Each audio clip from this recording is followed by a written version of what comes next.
You're very welcome back. Now, has he done it? Has he managed the impossible? He's Hello? knocked on the door. He's put in the pin code. 0000 134. He's at Dublin Zoo, Derek. Dublin Zoo with the snow leopards this morning, and he's in. Yay! Derek, how are we getting on? Yay, Tommy, you were right. 1, 2, 3, 4. We got in. By the way, guys, do you like my T-shirt? Look, I'm bang on trend here this morning, aren't I? I know that T-shirt. Yeah, Very love it, apt for the Derek. zoo. Absolutely. Anyway, welcome down here to the Himalayan Hills. That's where we've landed here this morning. Zookeeper Alan Duffy is with us. Good morning to you, Alan. Good morning. How are you? Are you well? I'm great. Happy New Year. Do you have a nice Christmas? I had a lovely Christmas, yeah. Spent it at home with my family, my wife Katie, my 3 sons, Alfie, Harry and Charlie.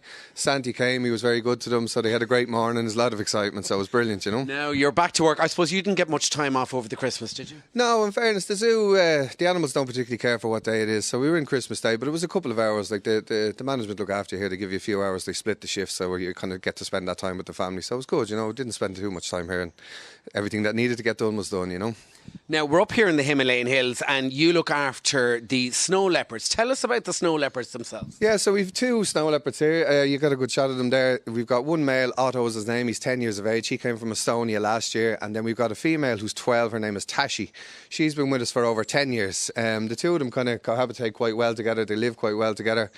Little scuffles and fights here and there every now and again, no more than any of the rest of us, but no, they live quite well together and very comfortable with each other, you know. And they originate from mainly Central and Eastern Asia, is that correct? Yeah, so they have a huge range, pretty much from Russia, Mongolia, China. I mean, they cover a huge territory, and I suppose that's one of the difficulties in terms of their conservation status, in terms of trying to get a full actual count on them. So the estimated number of these guys in the wild is roughly 8,000, because again they're a shy cat. They're a little bit kind of standoffish. They're not like the lions, tigers that would be very visually striking, very formidable. They've got this huge roar. I mean, they've got a huge draw to them. These guys would be a little bit more standoffish and skittish and shy, so they're a lot harder to find, you know. Now, you're talking about the lions and the tigers and that big roar that we all know. Yeah. Very different with the snow leopard. Very different. Again, they live a solitary life, so again, being quiet and not as kind of loud, I suppose, helps them stay hidden.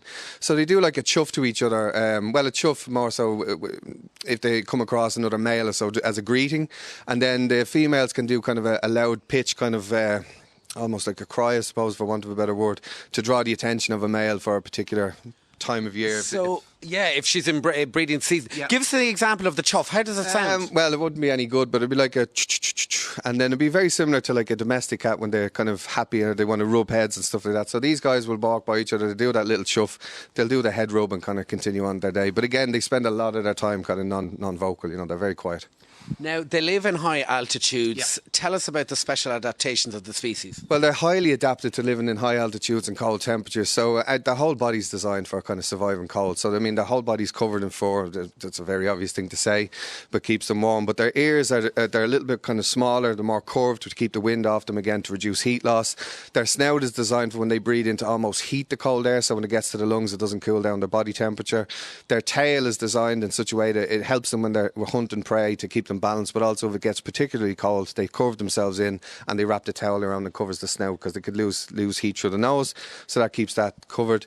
Their paws are designed for when they're crossing the snow to not almost to like a snowshoe, not to break into the snow again. So again, it keeps them above the cold as such, and again, that's very helpful for when they're trying to hunt prey and different things, so they can creep up in them, you know. You mentioned earlier just under 8,000 left in the wild. Yeah. We don't know exactly the number. A lot of conservation work going on at the moment. Yeah, so Dublin Zoo works in partnership with the Snow Leopard Trust, and unfortunately these guys are seen as a bit of a pest in the native areas. Because obviously they are a predator, they will hunt what they can find, and unfortunately in that area where a lot of cattle would be kept by farmers, they are being lost to snow leopards. One of the interesting kind of conservation ideas for protecting these guys was to insure the cattle. So a lot of money that gets raised actually goes towards their prey, so to speak, than the actual animal itself. And we found that this actually helps reduce revenge killings and hunting, because again, if you're not out of pocket, I suppose, in that particular part of the world from these guys, you're not going to set up traps, or you're not going to try catch them, you're not going to try kill kill them. So again, it has proved to be quite successful. So I suppose the farmers get a payout if they lose any livestock. Yeah, exactly. And then I suppose they're not seeing at a loss, I suppose, and then you're not taking that out on the animal, the snow leopard itself. And then other projects would include kind of outreach, education, trying to promote the idea that like snow leopards, you can cohabitate quite comfortably with these in the range, in the area, that they're not the threat that they may be perceived to be, you know. Before we let you go, here in the Himalayan hills, you've also got little red pandas as well. We've 5 red pandas just down the way there. We've 1 male and 4 females, so he's quite happy with himself there. But again, these guys are kind of similar high altitude living. They're quite adapted to that kind of comfort.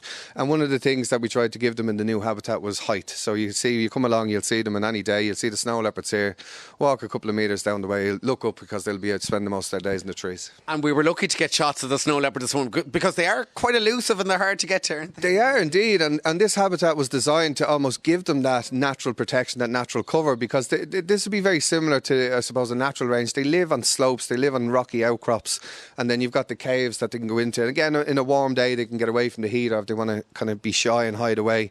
The old area that they're in, it was nice, it was great, but I mean, it wasn't suitable to their kind of natural needs, and this is just, since they've gone in there, they've thrived, you know. It's been fantastic for them. Before we let you go, where can we find out more online?